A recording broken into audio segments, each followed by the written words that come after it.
boy uphume eklasini esafundisa imisingwenya ngiyoshuka insango ngimkhomba ngimidlifi ngoprincipal ngikhipha isikolo ngebreak ngibreak ama-rules ngifika ngidawe ndambule kuma-exam umalibisi ngimphisa kayi-10 ngesikhathini sama-ice cream ngilimele. I'm a corrupt school boy, ngileze ehluphayo, ngileze ezingagelezi, ngileze esikophayo, ngileze ehlale ebackseat, ngileze ezivovayo, ngile yokuthi mayitshayile abothisha mengibatshelayo.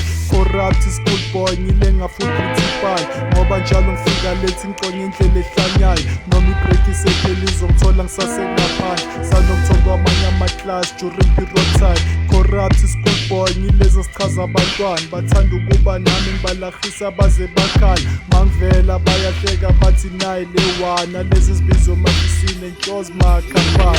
Corrupt school boy, yavele ngilimele. Corrupt school boy, ungasho ngithunyelwe. Corrupt school boy, abothisha bavelelwe. Corrupt school boy, ntwana iyadelela. Corrupt school boy, yavele ngilimele. Corrupt school boy, ungasho ngithunyelwe. Corrupt school boy, abothisha bavelelwe. Corrupt school boy, ntwana iyadelela.